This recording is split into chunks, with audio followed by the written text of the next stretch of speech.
অবিচার নয়, রেফারির সিদ্ধান্তই সঠিক ছিল। মিশরের গোল বাতিল হলেও আর্জেন্টিনার গোল কেন বহাল ছিল? রেফারির দুটি সিদ্ধান্ত নিয়ে তুমুল বিতর্ক। তবে প্রকৃত নিয়ম কি বলছে? সাবেক রেফারি কিংবা বিশ্লেষকরাই বা কি মত দিচ্ছেন?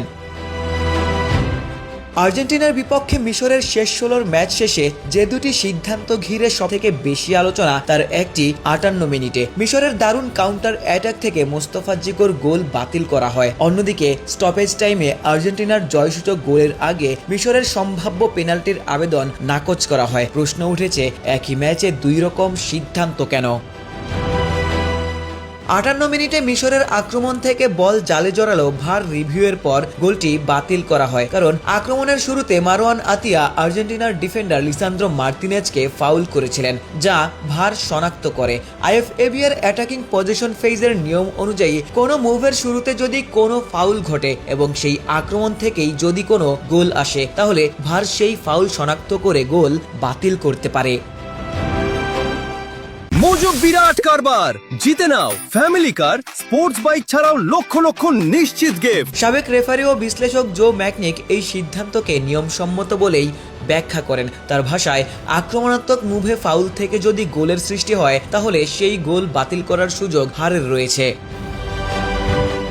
অন্যদিকে স্টপেজ টাইমে আর্জেন্টিনার জয়সূচক গোলের পর মিশরের দাবি ছিল, গোলের আগে পেনাল্টি বক্সে মোহাম্মদ সালাহকে ফাউল করা হয়েছিল। মিশরের পেনাল্টি পাওয়া উচিত ছিল, তবে ফাউলের আগে সালাহ বল হারিয়েছিলেন। রেফারি ও ভার দুজনেই মনে করেন ঘটনাটি ক্লিয়ার অ্যান্ড অবভিয়াস এররের পর্যায়ে পড়ে না, ফলে অনফিল্ড সিদ্ধান্ত পরিবর্তন করা হয়নি, আর তাই খেলা চলতে থাকে। এরপরই আর্জেন্টিনার জয়সূচক গোল আসে।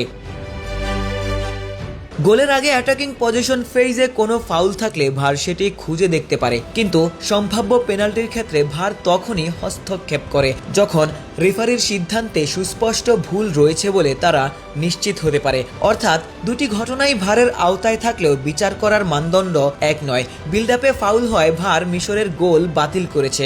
সালার ফাউলে পেনাল্টি পাওয়ার ক্লিয়ার ফাউল না থাকায় আর্জেন্টিনার গোল বহাল রয়েছে।